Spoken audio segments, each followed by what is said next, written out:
Hi friends, അസ്സലാമു അലൈക്കും. പുതിയൊരു വീഡിയോയിലേക്ക് എല്ലാ കൂട്ടുകാർക്കും സ്വാഗതം. എല്ലാവരും സുഖമായിട്ടിരിക്കുന്നു. അൽഹംദുലില്ലാ, ഞങ്ങളും സുഖമായിട്ടിരിക്കുന്നു കേട്ടോ. അങ്ങനെ കാത്തിരുന്ന ആ ദിവസം എത്തിയിട്ടോ. 10 വർഷത്തോളം മനസ്സിൽ കൊണ്ടു നടന്ന ആഗ്രഹം മൂന്നാറിലേക്ക് ഒരു സ്റ്റേറ്റ് ട്രിപ്പാണ് യാഥാർത്ഥ്യമായത്. ഓർക്കുമ്പോൾ തന്നെ ഒരു പ്രത്യേക സന്തോഷമാണ് കേട്ടോ. ഞാനിത് പറയുമ്പോൾ നിങ്ങൾ ചിലർക്കെങ്കിലും തോന്നാം, ഒരു മൂന്നാർ പോകുന്നതാണോ ഇത്ര വലിയ സംഭവം എന്ന് അങ്ങനെയല്ല കേട്ടോ. ചിലർക്ക് നിസ്സാരമെന്ന് തോന്നുന്ന പലതും മറ്റു ചിലർക്ക് ഒരിക്കലും നടക്കാത്തതോ അല്ലെങ്കിൽ സാഹചര്യങ്ങൾ കൊണ്ട് നടക്കാൻ കഴിയാത്തതോ ആയിട്ടുള്ള വലിയ ആഗ്രഹങ്ങളായിരിക്കൂലേ. അതുപോലെ ഒന്നാണ് കേട്ടോ ഈ ഒരു മൂന്നാർ ട്രിപ്പ്. പോകും വഴി ഞങ്ങൾ ചീയപ്പാറ വെള്ളച്ചാട്ടത്തിൽ ഇറങ്ങി ഫോട്ടോയൊക്കെ എടുത്ത് പോകണമെന്ന് വിചാരിച്ചതാണ്. പക്ഷെ മഴ ചതിച്ചു. പിന്നെ ഇറങ്ങാതെ പോകാൻ ആങ്ങളെ സമ്മതിക്കാത്തതുകൊണ്ട് മഴയൊന്നും വകവയ്ക്കാതെ ഞങ്ങളെ ഇറങ്ങിയിട്ടോ. വെള്ളച്ചാട്ടം കണ്ട് തിരികെ അതേ സ്പീഡിൽ കാറിൽ കയറി പറ്റിയെന്ന് പറയാം. വെള്ളച്ചാട്ടത്തിന്റെ ഭംഗി പറയാതിരിക്കാൻ പറ്റില്ല കേട്ടോ. കൊച്ചു വെളുപ്പാങ്കാലത്തെ കോട നിറഞ്ഞ ആകാശവും ചാറ്റൽ മഴയും തണുത്ത കാറ്റും വെള്ളച്ചാട്ടത്തിന്റെ ശബ്ദവും, കണ്ണിനെ കുളിരണിയിക്കുന്ന വെള്ളച്ചാട്ടവും പുലരി മനോഹരമാക്കാം. ഇതിൽ പരം വേറെ എന്ത് വേണോ അല്ലേ. അങ്ങനെ ഞങ്ങളുടെ യാത്ര ആ തുടക്കം തന്നെ നല്ല മനോഹരമാക്കി തന്നേ ഈ ചീയപ്പാറ വെള്ളച്ചാട്ടം. അങ്ങനെ അതൊക്കെ കണ്ട് മുന്നോട്ട് വന്നപ്പോഴത്തേനും വിശപ്പിന്റെ വിളയെത്തിയിട്ടോ. വിശപ്പ് വന്നാൽ പിന്നെ ഞങ്ങളെ പിടിച്ചാൽ കിട്ടൂല. അങ്ങനെ ആദ്യം കണ്ട ഹോട്ടലിൽ തന്നെ വണ്ടി ഒതുക്കിയേ. എല്ലാവരും ഇഷ്ടത്തിനനുസരിച്ച് ഓർഡറൊക്കെ ചെയ്തു. വയറും മനസ്സും നിറഞ്ഞ് അവിടെ നിന്ന് ഇറങ്ങി. പറയാതെ വയ്യാട്ടോ, അവിടുത്തെ പൊറോട്ട അടിപൊളിയായിരുന്നു. അത് കഴിച്ചപ്പോൾ ഇവിടുത്തെ ചില പൊറോട്ടകളൊക്കെ എടുത്ത് കിണറ്റിലിടാൻ തോന്നിയേ. പിന്നെ സ്വയം ക്ഷമിച്ചു. എന്താന്നല്ലേ, എപ്പോഴും പൊറോട്ട കഴിക്കാൻ തോന്നി നമുക്ക് മൂന്നാർ വരെ പോകാൻ പറ്റുമോ? അപ്പോൾ നമുക്ക് ചുറ്റുമുള്ള കടകൾ തന്നെ ശരണം. അതുകൊണ്ടാണെന്ന് ഇപ്പോൾ മനസ്സിലായില്ലേ. അതൊക്കെ പോട്ടെ, ഭക്ഷണക്കാരും വന്നപ്പോൾ ടൂറിന്റെ വിഷയത്തിൽ നിന്ന് അങ്ങ് തെന്നി മാറിപ്പോയില്ലേ. റോഡുകളെല്ലാം വളരെ മോശമായിരുന്നു കേട്ടോ. അതുകൊണ്ട് തന്നെ യാത്ര അത്ര രസമൊന്നും ഇല്ലായിരുന്നു. മണ്ണിടിഞ്ഞും റോഡ് പണിയും എല്ലാം കൂടെ റോഡൊക്കെ ആകെ ചെളി കുളമായെന്ന് പറയാം. അങ്ങനെ ഞങ്ങൾ ഓരോ കഥകളൊക്കെ പറഞ്ഞ് കോടയും സ്ഥലങ്ങളും ഒക്കെ ആസ്വദിച്ച് ഞങ്ങൾക്കടെ യാത്ര അങ്ങ് തുടർന്നു കേട്ടോ. ആദ്യത്തെ ഡെസ്റ്റിനേഷൻ എന്ന് പറയുന്നത് ഞങ്ങൾ മനസ്സിൽ കരുതിയിട്ടുണ്ടായത് ബൊട്ടാണിക്കൽ ഗാർഡൻ ആണ്. അവിടെ ഞങ്ങളെ ആകർഷിച്ചത് പൂക്കളാണെങ്കിൽ മക്കളെ ആകർഷിച്ചത് കടയിലുള്ള വേറെ ചില ഐറ്റംസ് ആണ് കേട്ടോ.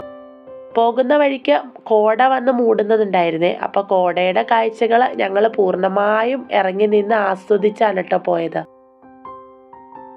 മക്കളെ ആകർഷിച്ചത് മുയൽ ചെവികളാണ് കേട്ടോ. ആ മുയൽ ചെവികളെ അന്വേഷിച്ച് കാന്തം പുറകെ പോണ പോലെ അവർ കടകളിലേക്ക് കയറി പറ്റിയിട്ടുണ്ട്. കൂടെ അവർക്കൊപ്പം തന്നെ എൻ്റെ ആങ്ങളെയും കയറി കൂടിയിട്ടുണ്ട് കേട്ടോ. അവർക്ക് ആവശ്യമുള്ള സാധനങ്ങളൊക്കെ വാങ്ങി ഇറങ്ങിയതിന് ശേഷമാണ് കേട്ടോ പിന്നെ ഗാർഡനിലേക്കുള്ള ടിക്കറ്റും കാര്യങ്ങളൊക്കെ എടുത്ത് ഗാർഡനിലേക്ക് എത്തിയത്. ഗാർഡനുള്ളിലേക്ക് പ്രകൃതിയുടെ ഒരു അത്ഭുത ലോകം എന്ന് തന്നെ പറയാട്ടോ. അത്രയ്ക്ക് ഭംഗിയായിരുന്നേ. അവൻ നമുക്ക് ബൊട്ടാണിക്കൽ ഗാർഡനിൽ കയറണം എന്ന് പറഞ്ഞപ്പോൾ ഇത്രയും ഒരു അടിപൊളിയായിരിക്കുമെന്ന് ഞാൻ സ്വപ്നത്തിൽ പോലും വിചാരിച്ചില്ല കേട്ടോ. ചെറിയൊരു ഗാർഡൻ ആയിരിക്കും, 1-2 പൂക്കളും 1-2 മരങ്ങളൊക്കെ ഉണ്ടാവും എന്നുള്ള പ്രതീക്ഷയിലാണ് കേട്ടോ ഞങ്ങൾ അങ്ങോട്ട് പോണത്. പക്ഷെ ഞങ്ങളുടെ പ്രതീക്ഷകളെയൊക്കെ തെറ്റിച്ചോണ്ടായിരുന്നു ആ ഗാർഡൻ അവർ സെറ്റ് ചെയ്ത് വെച്ചിട്ടുണ്ടായത്. അല്ലെങ്കിലും ഈ പൂക്കളോടും കാടുകളോടൊക്കെ ഒരു വട്ടം പഠിക്കണ സമയം മുതൽക്കേ എനിക്കുണ്ടായിരുന്നതുകൊണ്ട് തന്നെ ഇതിൻ്റെ ഓരോ കഥകളും പറഞ്ഞ് ഞാൻ സത്യം പറഞ്ഞ ആങ്ങളുടെയും നാത്തൂൻ്റെയും ഇക്കാടെയും ഒന്നും ചെവി തല കേൾപ്പിച്ചിട്ടില്ല കേട്ടോ. ഓരോ പൂക്കളും ശരിക്കും അത്ഭുതം എന്ന് തന്നെ പറയാം. എത്ര പരിപാലിച്ച അവരതിനെ ഒരുപോലെ നിലനിർത്തി കൊണ്ടുപോയതെന്ന് ഞാൻ മനസ്സിൽ ഇങ്ങനെ ആലോചിച്ച് നടക്കുമായിരുന്നു കേട്ടോ. വിവിധ ഇനം പൂക്കൾ നിറഞ്ഞ ഇവിടം ശരിക്കും ഒരു സ്വപ്ന ലോകം പോലെ കേട്ടോ എനിക്ക് ഫീൽ ചെയ്തിട്ട്. പൂക്കളെയും അതിൻ്റെ ബൊട്ടാനിക്കൽ നെയിമൊക്കെ അനുസരിച്ചാണ് അവിടെ ഓരോ പൂക്കളെയും ചെടികളെയും പരിചയപ്പെടുത്തിയേക്കണേ. അപ്പോൾ അത് കണ്ടിട്ട് എന്താണെന്നറിയാതെ പകച്ചു നിൽക്കുന്ന ആങ്ങളയ്ക്ക് കാക്ക് മുന്നിൽ എന്നിലെ നാഗവല്ലി ഉണർന്നു എന്ന് തന്നെ പറയാട്ടോ.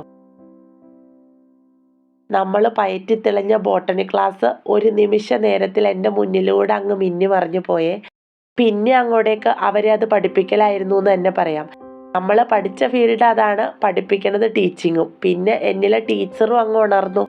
അങ്ങനെ പിന്നെ ചെത്തി കണ്ടപ്പോൾ ഇക്സോറാക്കോക്സിനിയ, ചെമ്പരത്തി, ഹിബിസ്കസ് റോസ സൈനൻസിസ്, ഡാലിയ പിന്നേറ്റ, അങ്ങനെ അങ്ങ് എല്ലാം പരിചയപ്പെടുത്തി കൊടുത്തു കേട്ടോ. എൻ്റെ പരിചയപ്പെടുത്തലും പഠിപ്പിക്കലും കൊണ്ടാണോന്നറിയില്ല, നല്ല ആവേശത്തിൽ നടന്നുകൊണ്ടിരുന്ന അവരൊക്കെ പെട്ടെന്ന് അങ്ങ് തളർന്ന് എവിടെയെങ്കിലും ഇരുന്നാൽ മതി എന്നായിട്ടോ. നമ്മൾ വിടുമോ?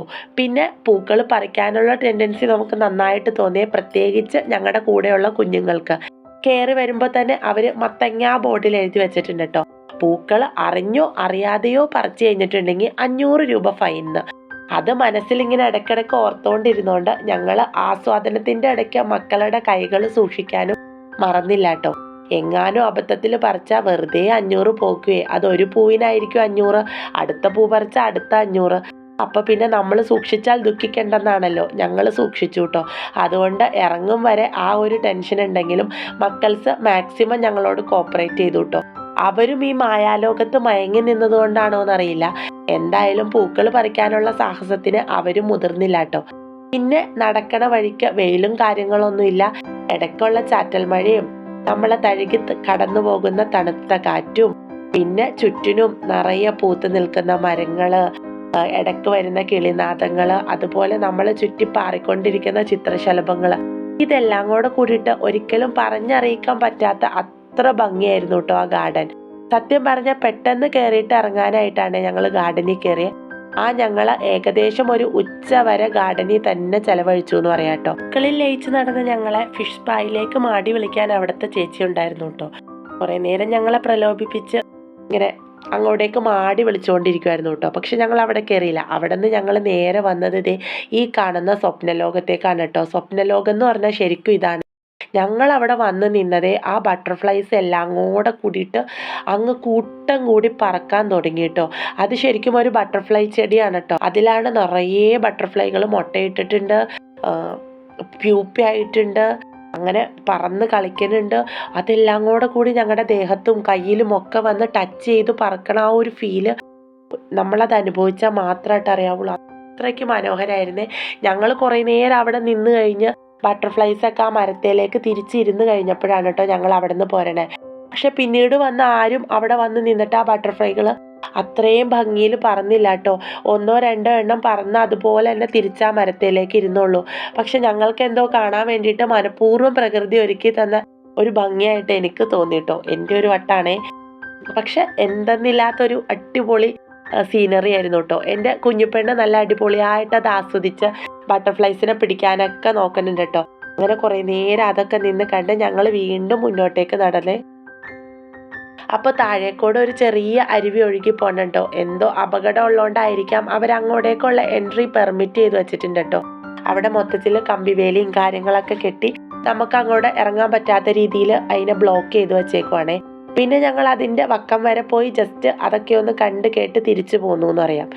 ഇനി ചെടികളെയും പൂക്കളെയും മരങ്ങളെയും കിളികളെയും ഒക്കെ കണ്ട് വട്ട് കഴിഞ്ഞ് കഴിഞ്ഞാൽ പിന്നെ എനിക്ക് അടുത്തൊരു വട്ടമുണ്ട് കേട്ടോ.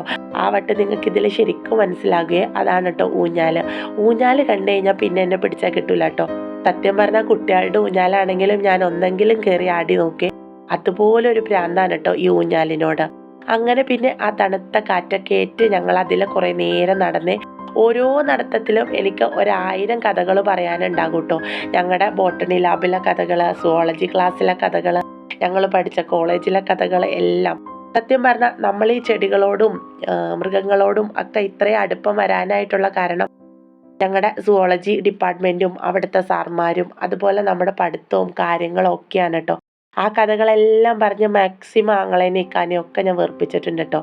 ഇത്തരം കഥകളൊക്കെ നമുക്ക് എന്തെങ്കിലും ഒരു സന്ദർഭം കിട്ടുമ്പോഴായിരിക്കുമല്ലോ നമ്മൾ കൂടുതലായിട്ട് അവരോട് പറയണത്. അപ്പോൾ എന്തായാലും ഈ ഒരു ബൊട്ടാനിക്കൽ ഗാർഡൻ അതിനുള്ള നല്ലൊരു വഴിയായിരുന്നു കേട്ടോ. അങ്ങനെ പിന്നെ നടന്ന് ക്ഷീണിച്ച് തിരിച്ച് ഞങ്ങൾ കയറി വരുവാണ് കേട്ടോ. ഇറങ്ങാൻ നല്ല എളുപ്പമായിരുന്നേ, പക്ഷെ തിരിച്ച് കയറാൻ നല്ല പ്രയാസമായിരുന്നു. ഇറങ്ങുമ്പോൾ ഇറക്കമായതുകൊണ്ട് ആ ഒരു ഫ്ലോയിൽ അങ്ങ് പോയി. തിരിച്ച് കയറിയപ്പോൾ കയറ്റായതുകൊണ്ട് നിന്നും ഏന്തിയും വലിഞ്ഞും ഒക്കെയാണ് കേട്ടോ ഞങ്ങൾ തിരിച്ച് കയറി. അങ്ങനെ വരുന്ന വഴിക്ക് എൻ്റെ വട്ട് കണ്ടുപിടിച്ചു കേട്ടോ. പിന്നെ അങ്ങോട്ടേക്ക് ഒരു ചാടി ഓട്ടമായിരുന്നു എന്ന് പറയാം. അങ്ങനെ പിന്നെ അവിടെ കയറി കുറേ നേരം ഊഞ്ഞാലൊക്കെ ആടിയിരുന്നു കേട്ടോ. കുറേ നേരം എന്ന് വെച്ച് കഴിഞ്ഞിട്ടുണ്ടെങ്കിൽ എന്നെ പിന്നെ അവിടെ നിന്ന് പൊക്കിക്കൊണ്ട് വരാൻ അവർ പെടാപ്പാട് പെട്ടു എന്ന് വേണമെങ്കിൽ പറയാം കേട്ടോ. ഇത്തിരി നേരം കഴിയട്ടെ, 5 മിനിറ്റ് കഴിയട്ടെ, അങ്ങനെ പറഞ്ഞ് അവിടെ ഇരുന്ന് സമയം പോയത് അറിഞ്ഞില്ല കേട്ടോ. ആദ്യം ഞങ്ങൾ എല്ലാവരും കൂടി കയറിയിരുന്നേ. അപ്പോൾ പിന്നെ മോൾക്ക് ഒറ്റയ്ക്ക് ഊഞ്ഞാലയിൽ ഇരിക്കണം എന്നുള്ള വാശിയാണ് കേട്ടോ. മക്കൾസ് പിന്നെ അവിടെ നിന്ന് വാങ്ങിയ മുയൽ ചെവിയൻ വെച്ചിട്ട് കാര്യമായിട്ടുള്ള കളി തന്നെയാണ് കേട്ടോ. കുഞ്ഞിപ്പെണ്ണാണെ ഒറ്റയ്ക്ക് ഇരിക്കാനായിട്ട് വാശി പിടിക്കുന്നത്. മുയൽ ചെവിന്ന് ഊരിയിട്ടില്ല എന്ന് പറയാം. പക്ഷെ അതൊരു ഗുണമായിട്ടോ. കാറ്റടിച്ച് അധികം നീർക്കെട്ടും കാര്യങ്ങളും ഒന്നും വരാതെ രക്ഷപ്പെട്ട് അവര് ട്രിപ്പ് കഴിയണ വരെ ഫുള്ളായിട്ട് ആ സംഭവം ചെവിയിൽ തന്നെ വെച്ചിട്ടുണ്ടായിട്ടോ. അങ്ങനെ ഞാൻ ഊഞ്ഞാലയിൽ ഇരുന്ന് ആടാൻ വന്നപ്പോൾ അത് ശല്യപ്പെടുത്തി മക്കൾസ് ഇങ്ങനെ ഓരോന്ന് ചെയ്തുകൊണ്ടിരിക്കുന്നതിൻ്റെ നീരസം മൊത്തം എൻ്റെ മുഖത്തുണ്ട് കേട്ടോ. അങ്ങനെ പിന്നെ കുറേ നേരം ഊഞ്ഞാലാട്ടവും കാര്യങ്ങളൊക്കെ കഴിഞ്ഞ് ഞങ്ങൾ അടുത്ത ഡെസ്റ്റിനേഷനിലേക്ക് നീങ്ങിട്ടോ. അപ്പോൾ ഇവിടെ എനിക്ക് ഇഷ്ടപ്പെട്ടത് ഊഞ്ഞാലാണെങ്കിൽ മക്കൾക്ക് ഇഷ്ടപ്പെട്ടത് ആ മീൻകുളമാണ് കേട്ടോ. ഇക്കാക്ക് ഇഷ്ടപ്പെട്ടതോ ആ ഇരിപ്പിടും കണ്ടോ. ഞാൻ അതിൽ നിന്ന് എഴുന്നേക്കാതെ ഇരുന്ന് ആടിക്കൊണ്ടിരിക്കുവാണ് കേട്ടോ. ഈ സമയത്ത് ആങ്ങളെ മിക്കായൊക്കെ വാ നമുക്ക് അടുത്തടുത്തേക്ക് പോകാം, സമയം പോകുന്നു എന്നും പറഞ്ഞ് വിളിച്ചുകൊണ്ടിരിക്കുവാണ് കേട്ടോ. പിന്നെ ഇവിടെ മൊത്തത്തിലൊരു തണുപ്പും കാറ്റും ചാറ്റൽ മഴയൊക്കെ ആയതുകൊണ്ട് വെയിലാവുന്നുള്ള പേടി വേണ്ട കേട്ടോ. നട്ടുച്ച സമയമാണെങ്കിലും നല്ല തണുപ്പും ചാറ്റൽ മഴയും ഒക്കെയാണ് കേട്ടോ. എന്തോ ഞങ്ങൾ ഗാർഡനിൽ നിന്ന് കയറുന്ന വരെ മഴ ഞങ്ങളെ ചതിച്ചില്ല കേട്ടോ. പിന്നെ ഈ ഒരു ഗാർഡന് ആങ്ങളയ്ക്ക് ഒരു കഥയും കൂടെ പറയാനുണ്ട്. ഈ ഗാർഡനിലേക്കുള്ള എല്ലാ മൃഗങ്ങളുടെ പ്രതിമകളും അവനാണ് കേട്ടോ കൊണ്ടുവന്നത്. ഞങ്ങളുടെ ഇവിടെ ഒരു പ്രതിമ ഷോപ്പിൽ നിന്നാണ് അങ്ങോട്ടേക്കുള്ള ആന, കുതിര, മുയല്, പോത്ത് അങ്ങനെ എല്ലാ സംഭവങ്ങളും കൊണ്ടുവന്നത്. അപ്പൊ അവന് വണ്ടി ഓടിച്ച് ഞങ്ങളുടെ വണ്ടിയിലാണ് കേട്ടോ അതൊക്കെ ലോഡായിട്ട് കയറ്റി ഇവിടെ കൊണ്ടുവന്നത്. അപ്പോൾ ഓരോ പ്രതിമകളുടെ അടുത്ത് ചെല്ലുമ്പോഴും അവൻ ആ കഥകൾ ഇങ്ങനെ പറയുന്നുണ്ട്. അപ്പോൾ അന്ന് എൻ്റെ മക്കൾ ചെറുതായതുകൊണ്ട് തന്നെ ഈ ഓട്ടം വരുമ്പോൾ ഞങ്ങളുടെ വീടിൻ്റെ അവിടെ വണ്ടി നിർത്തിയിട്ട് മക്കളെ കൊണ്ടുവന്നത് കാണിച്ച് ഫോട്ടോയൊക്കെ എടുത്തിട്ടായിരിക്കും കേട്ടോ അവന് ലോഡും കൊണ്ട് മൂന്നാറിന് പോണേ. അതിലെ ജിറാഫിനെ മാത്രം അവനക്ക് കൊണ്ടുവരാൻ പറ്റിയില്ലേ, അത് വേറെ ആരുമാണ് കേട്ടോ കൊണ്ടുവന്നത്. അങ്ങനെ ഓരോരോ കഥകളും കാര്യങ്ങളും പറഞ്ഞ മക്കളെയും ഞങ്ങളെയും പരിചയപ്പെടുത്തി തന്നാണ് കേട്ടോ ഓരോ യാത്രകളും. പിന്നെ അങ്ങനെ കുറേ സമയത്തെ അലച്ചിലും കാര്യങ്ങളൊക്കെ കഴിഞ്ഞപ്പോൾ ദേ ഇസൂട്ടിക്ക് ചെവിമൊയലൊക്കെ വച്ചു കൊടുത്ത് കളിപ്പിച്ചുകൊണ്ടിരിക്കുന്ന തിരക്കിലാണ് കേട്ടോ എൻ്റെ മക്കൾസ്. ഇതിൽ നടന്ന് ഓരോ കാഴ്ചകളും കണ്ടപ്പോൾ നമ്മൾ പഠിച്ചതൊന്നും മറന്നു പോയിട്ടില്ലെന്നുള്ള ആ ഒരു ഓർമ്മ എന്നിലേക്ക് വന്നു കേട്ടോ. വീട്ടുപണിയെടുത്ത് കുട്ടികളെ നോക്കി മുരടിച്ചു പോയി എന്ന് ഞാൻ വിചാരിച്ചിരുന്ന എനിക്ക് എൻ്റെ ഇഷ്ടങ്ങളിലേക്ക് എത്തിയപ്പോൾ എല്ലാ ഓർമ്മ വന്നത് ആലോചിച്ചിട്ട് എനിക്ക് എന്നോട് തന്നെ ഒരു ബഹുമാനമൊക്കെ തോന്നിയിട്ടു. സത്യത്തിൽ ഞാൻ ഇതൊക്കെ മറന്നുപോയി എന്ന് കരുതിയിരിക്കുമായിരുന്നേ. അങ്ങനെ പിന്നെ ആനയുടെ അടുത്തെത്തിയപ്പോൾ അവിടെയും ഒരു കഥ പറയാനുണ്ട് കേട്ടോ ആങ്ങളയ്ക്ക്. അല്ലെങ്കിലും ട്രിപ്പ് തുടങ്ങിയപ്പോൾ മുതൽക്ക് ആനയുടെ ഓരോരോ കഥകൾ പറഞ്ഞ് ഞങ്ങളെ പേടിപ്പിച്ചുകൊണ്ടിരിക്കുകയാണ് കേട്ടോ. അതിലൊരു കഥയായിരുന്നു, മുമ്പ് ഒരിക്കൽ അവൻ ഉടുമൽപേട്ടിന് ഫർണിച്ചറിന്റെ ഓട്ടം പോയപ്പോൾ പടയപ്പ വട്ടം ചാടി പടയപ്പയുടെ കയ്യിൽ നിന്ന് തലനാരിഴയ്ക്ക് രക്ഷപ്പെട്ടതുമായിട്ടുള്ള കഥ. ആ കഥ ഞാൻ അടുത്ത വ്ളോഗിൽ വിശദമായിട്ട് ഷെയർ ചെയ്യാം കേട്ടോ. കള്ളാണോന്നൊന്നും എനിക്കറിയില്ല, പക്ഷെ ഇപ്പൊ ഞാൻ പറയുന്ന കഥ ഞങ്ങളും ചെറുപ്പത്തിൽ അനുഭവിച്ചതായതുകൊണ്ട് ഉറപ്പായിട്ട് പറയാം കേട്ടോ. പണ്ട് ചെറുപ്പത്തില് ഞങ്ങളുടെ ചന്ദനക്കുടം ഉണ്ട് കേട്ടോ ഒരു പള്ളിയില്. അപ്പൊ ചന്ദനക്കുടം എടുക്കാനായിട്ട് ആനയാണ് വന്നെ. അപ്പൊ വാപ്പിച്ച് ഗൾഫിൽ നിന്ന് നാട്ടില് ലീവിന് വന്നേക്കണ സമയത്താണെങ്കിൽ ചന്ദനക്കുടം എടുക്കാൻ വന്ന ആനേനെ ഞങ്ങളുടെ വീട്ടിൽ കൊണ്ടുവിട്ടു. ഞാനൊക്കെ ആന വരുമ്പോ പേടിച്ച് ഞങ്ങളുടെ താഴെയുള്ള റബ്ബറും കൂടി പോയി ഒളിക്കും. അന്ന് എന്റെ ആങ്ങളയ്ക്ക് ഒരു 5 വയസ്സൊക്കെ ഉള്ളേ. അവൻ ഈ ആനപ്പുറത്ത് കയറാനായിട്ട് വാശിയെടുക്കും. പക്ഷെ ഉമ്മച്ചി വിടൂല കേട്ടോ. എപ്പോഴോ ആനയ്ക്ക് മതം ഇളകിയെന്നാണ് ഉമ്മ പറയണത്. അങ്ങനെ ആ ഒരു സങ്കടം അവനെ ആനേനെ കണ്ടപ്പോ പറഞ്ഞു തീർക്കുവാണ്. അങ്ങനെ സന്തോഷിച്ച് ഞങ്ങള് ഗാർഡനൊക്കെ കണ്ട് തിരിച്ചു കയറിയപ്പോൾ വീഡിയോ എടുക്കാനുള്ള അവതൊന്നും ഇല്ലാത്തതുകൊണ്ട് തന്നെ ഞങ്ങൾ അതൊന്നും എടുത്തില്ല. പിന്നെ നേരെ ഞങ്ങൾ അടുത്ത ഡെസ്റ്റിനേഷനിലേക്ക് വച്ച് പിടിച്ചു കേട്ടോ. എന്തായാലും ഞങ്ങളുടെ ഇന്നത്തെ മൂന്നാർ യാത്ര അടിപൊളിയായിരുന്നേ. അടുത്ത ഡെസ്റ്റിനേഷനിൽ ഞങ്ങളെ സ്വീകരിച്ച അതിഥികളെയാണ് കേട്ടോ ഈ കാണുന്നത്. അപ്പോൾ ആ വിശേഷങ്ങളും കാര്യങ്ങളൊക്കെ ആയിട്ട് നെക്സ്റ്റ് വ്ളോഗിൽ ഷെയർ ചെയ്യാം കേട്ടോ. അപ്പൊ ഞങ്ങളുടെ വീഡിയോയും കാര്യങ്ങളൊക്കെ ഇഷ്ടമായി കഴിഞ്ഞാൽ എല്ലാവരും ഒന്ന് സബ്സ്ക്രൈബ് ചെയ്യാനും ലൈക്ക് ചെയ്യാനും മറക്കണ്ട. അതുപോലെ തന്നെ നിങ്ങളുടെ അഭിപ്രായങ്ങൾ കമന്റ് ആയിട്ടും അറിയിക്കണം കേട്ടോ. ഇതുപോലുള്ള എന്തെങ്കിലുമൊക്കെ അനുഭവങ്ങൾ നിങ്ങൾക്കുണ്ടെങ്കിൽ അതൊന്ന് കമന്റ് ആയിട്ട് ഷെയർ ചെയ്ത് കഴിഞ്ഞാൽ ഞങ്ങൾക്കും വായിച്ച് സന്തോഷിക്കാലോ അല്ലേ. അപ്പോൾ എങ്ങനെയാ വീണ്ടും നല്ലൊരു വീഡിയോയിൽ കാണും വരേക്കും. Bye friends.